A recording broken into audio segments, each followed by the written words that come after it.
Que la gloire soit rendue à notre Dieu, le Créateur des cieux et de la terre. Ce matin, très chers frères et sœurs, membres des églises, nous voulons parler sur un thème intitulé « Les 12 fondements de la Nouvelle Jérusalem ». Les 12 fondements de la Nouvelle Jérusalem. Thème tiré dans le livre d'Apocalypse, chapitre 21, verset 14 jusqu'à 15. On saute, nous lisons 18 jusqu'à 20. Apocalypse chapitre 21, verset 14 jusqu'à 15. On saute, nous lisons 18 jusqu'à 20. Nous lisons au nom de Jésus-Christ. La muraille de la ville avait 12 fondements, et sur eux, les 12 noms des 12 apôtres de l'agneau. Celui qui me parlait avait pour mesure un roseau d'or, afin de mesurer la ville, ses fortes et sa muraille. La muraille était construite en jaspe et la ville était d'or pur, semblable à du verre pur. Le fondement de la muraille de la ville était orné de pierres précieuses de toute espèce. Le premier fondement était de jaspe, le second de saphir, le troisième de chalcédoine, le quatrième d'émeraude, le cinquième de sardonyx, le sixième de sardoine, le septième de chrysolite, le huitième de béryl, le neuvième de topaz, le dixième de chrysoprase, le onzième de hyacinthe et le douzième d'améthyste. Très chers frères et sœurs, membres des églises, si nous parlons de la Nouvelle Jérusalem, donc il y a aussi l'ancienne Jérusalem, selon ce qui est écrit en Galates, chapitre 4, verset 25 jusqu'à 26. Nous lisons, car Agar, c'est le mot Sina en Arabie. Elle correspond à la Jérusalem actuelle, qui est dans la servitude avec ses enfants. Mais la Jérusalem d'en haut est libre, c'est notre mère. Très chers frères et sœurs, membres des églises, la Jérusalem actuelle qui est dans la servitude et la Jérusalem d'en haut est libre. Être dans la servitude et être libre, il s'agit d'Ismaël et d'Isaac. Ou encore, il s'agit de la descendance d'Ismaël qui était constituée des 12 tribus, selon ce qui est écrit dans Genèse, chapitre 25, verset 16. Genèse 25, 16. Nous lisons, ce sont là les fils d'Ismaël, ce sont là leurs noms, selon leurs parcs et leurs enclos. Ils furent les 12 chefs de leur peuple. Très chers frères et sœurs, membres des églises, cette nouvelle Jérusalem, ou encore la Jérusalem actuelle, a la mission de tuer les prophètes parce qu'elle ne connaît pas les temps où elle a été visitée, selon Luc chapitre 13 verset 34.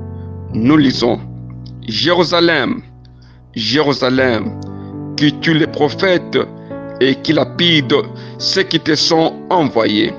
Combien de fois ai-je voulu rassembler tes enfants comme une poule rassemble sa couve sous ses ailes, et vous ne l'avez pas voulu. Très chers frères et sœurs, membres des églises, si la Jérusalem actuelle tue les prophètes et lapide les envoyés de Dieu, la question est de savoir, nous sommes dans quelle Jérusalem? Où nous avons la mission de tuer les prophètes et de lapider les envoyés de Dieu? Non, nous voulons parler des 12 fondements de la nouvelle Jérusalem. Pourquoi les 12 fondements? Pourquoi les 12 fondements? Car si nous lisons 1 Corinthiens, chapitre 3, verset 10 jusqu'à 11, nous lisons au nom de Jésus-Christ. Selon la grâce de Dieu qui m'a été donnée, j'ai posé les fondements comme un sage architecte et un autre bâti dessus. Mais que chacun prenne garde à la manière dont il bâtit dessus. Car personne ne peut poser un autre fondement que celui qui a été posé, savoir Jésus-Christ. Très chers frères et sœurs, si Jésus-Christ est le fondement et l'apôtre Paul insiste que personne ne peut poser un autre fondement, pourquoi la nouvelle Jérusalem a 12 fondements? Et ces fondements portent les noms des 12 apôtres de l'agneau. Et pourtant, quand nous lisons Éphésiens chapitre 2, verset 20, nous lisons au nom de Jésus-Christ, vous avez été édifiés sur le fondement des apôtres et des prophètes, Jésus-Christ lui-même étant la pierre angulaire. Très chers frères et sœurs, membres des églises, nous sommes édifiés sur un fondement des apôtres et des prophètes. Pourquoi sur les 12 fondements de la nouvelle Jérusalem, il n'y a pas les noms des prophètes? Est-ce qu'on peut condamner, on peut connaître les noms des apôtres sans passer par les prophètes? Paul dit aux Corinthiens, en étant un sage architecte, j'ai posé les fondements. Dans l'architecture, les fondements, c'est ce qui sert de base ou le commencement de quelque chose de durable. Donc, le fondement doit être quelque chose de durable, la base même de la nouvelle Jérusalem. Selon ce qui est écrit en Hébreux chapitre 11, verset 10, nous lisons, car il attendait la cité qui a des solides fondements, celle dont Dieu est l'architecte et les constructeurs. Très chers frères et sœurs, membres des églises, les fondements de la nouvelle Jérusalem sont solides parce que Dieu est l'architecte et les constructeurs. Et Abraham attendait voir la cité de Dieu par la promesse. C'est ainsi qu'il a préféré vivre dans la tente Abraham, Isaac et Jacob, afin que Dieu lui-même puisse construire la cité nouvelle qui est la nouvelle Jérusalem. Très chers frères et sœurs, membres des églises, retournons dans les textes de l'Apocalypse, chapitre 21, lisons le verset 15. Nous lisons, celui qui me parlait avait pour mesure un roseau d'or, afin de mesurer la ville, ses portes et sa muraille. Très chers frères et sœurs, on devait mesurer 3 choses: la ville, les portes et la muraille.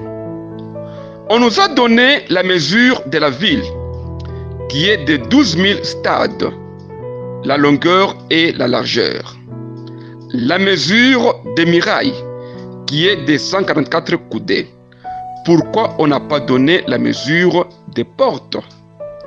Et qui peut estimer la mesure des portes de la nouvelle Jérusalem? Si nous lisons Zacharie, chapitre 2, verset 1 jusqu'à 4, nous lisons: Je levai les yeux et je regardai, et voici, il y avait un homme tenant dans sa main un cordeau pour mesurer. J'ai dit: Où vas-tu? Et il me dit: Je vais mesurer Jérusalem pour voir de quelle largeur et de quelle longueur elle doit être. Très chers frères et sœurs, membres des églises, Dieu mesure ce qui lui appartient. C'est pour dire, les géomètres de Dieu sont des anges. Ils prélèvent les mesures avec exactitude. Il dit ceci: je vais mesurer Jérusalem. Très chers frères et sœurs, il s'agit de quelle Jérusalem? Car quand on a mesuré, on a trouvé la multitude d'hommes et de bêtes au milieu d'elle. Vraiment, ça c'est quelle mesure? Nous revenons, très chers frères, et nous continuons avec les textes. Maintenant, nous sommes dans l'Apocalypse, chapitre 21, verset 12. Nous lisons: La muraille était construite en jaspe, et la ville était d'or pur, semblable à du verre pur. Émoussé, semblable à de verre pur. Très chers frères et sœurs, membres des églises, la ville et la muraille étaient construites avec des pierres précieuses. Des pierres qui étaient précieuses pour assurer la lumière de Dieu, comme il est dit dans Apocalypse chapitre 21, verset 23. Il est dit: la ville n'a besoin ni du soleil, ni de la lune pour l'éclairer, car la gloire de Dieu l'éclairait, et l'agneau et son flambeau. Très chers frères et sœurs, cette ville est l'épouse et Christ est l'époux. C'est pourquoi elle descendait dans les nouveaux cieux et la nouvelle terre pour être un lieu de sainteté, comme c'est écrit dans Apocalypse 21, versets 1 et 2. Nous lisons: Et je vis descendre du ciel, d'auprès de Dieu, la ville sainte, la nouvelle Jérusalem, préparée comme une épouse qui s'est parée pour son mari, son époux. Très chers frères et sœurs, les fondements de la muraille de la ville étaient ornés de pierres précieuses de toute espèce. Cet ornement provient du fondement principal décrit dans Ésaïe chapitre 28, verset 16. Nous lisons: C'est pourquoi ainsi parle le Seigneur, l'Éternel. Voici, j'ai mis pour fondement en Sion une pierre éprouvée, une pierre angulaire de prix, solidement posée. Celui qui la prendra pour appui n'aura point hâte de fuir. Très chers frères et sœurs, membres des églises, si Dieu a mis pour fondement une pierre, cette pierre est l'appui des 12 fondements de la muraille. C'est pour dire que les fondements sont constitués de 12 pierres qui, chaque pierre porte les noms d'apôtre de Jésus. Et chaque nom d'apôtre correspond à sa pierre d'ornement. Très chers frères et sœurs, si nous faisons une comparaison, la comparaison entre les noms des apôtres décrits en Matthieu chapitre 10 verset 2 jusqu'à 4 avec le pierre d'ornement décrit en Apocalypse chapitre 21 verset 19 jusqu'à 20, nous aurons cette combinaison. Si on prend Matthieu 10, 2, on énumère les noms des disciples de Jésus-Christ. Et si on prend Apocalypse chapitre 21 verset 19 jusqu'à 20, on énumère les pierres d'ornement, des pierres d'ornement de fondement de la muraille de la Nouvelle Jérusalem. Les combinaisons se feront ainsi comme ça.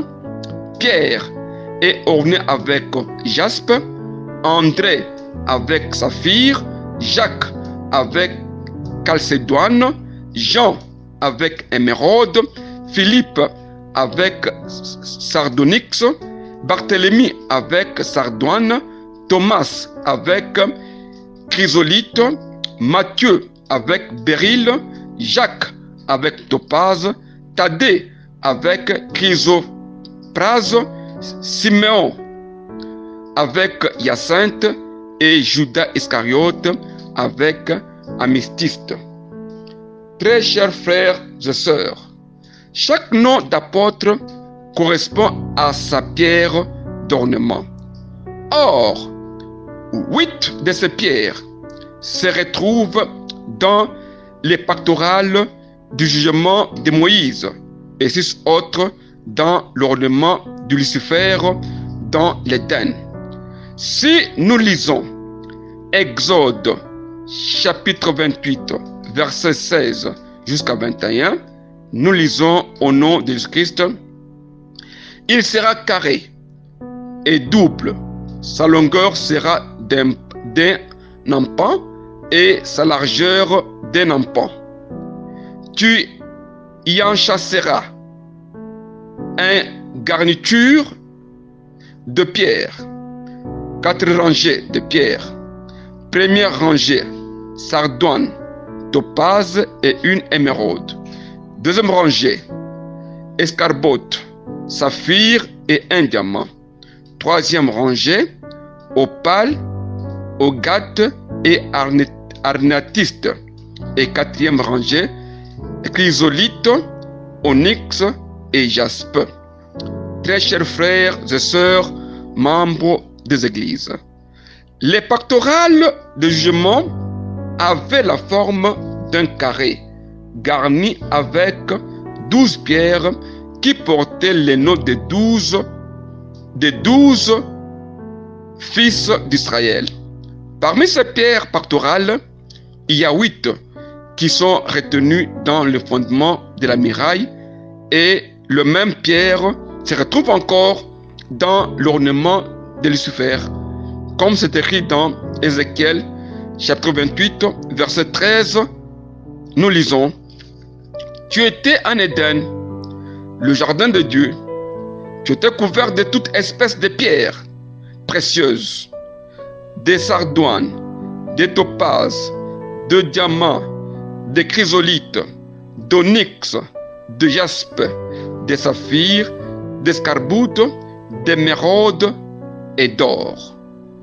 Très chers frères et sœurs, membres des églises, nous retenons ces pierres qui se retrouvent dans l'ornement des pectorales, de Lucifer et des fondements.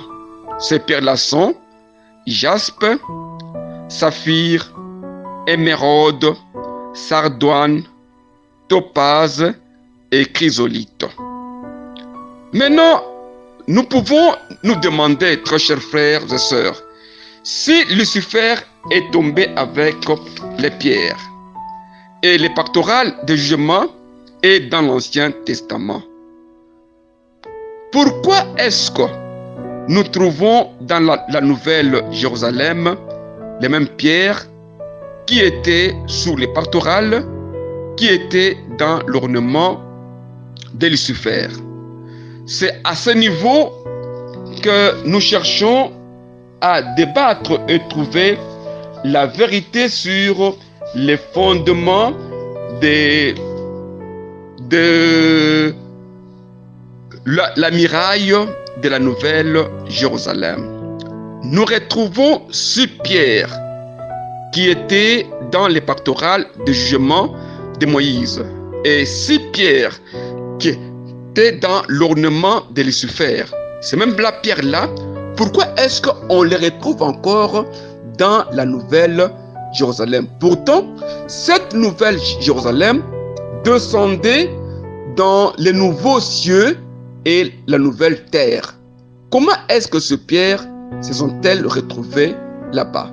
Ce matin, c'est votre frère, apôtre missionnaire Taylor Kankonde Kalomba, à partir de Kasumbalesa. Je vous remercie.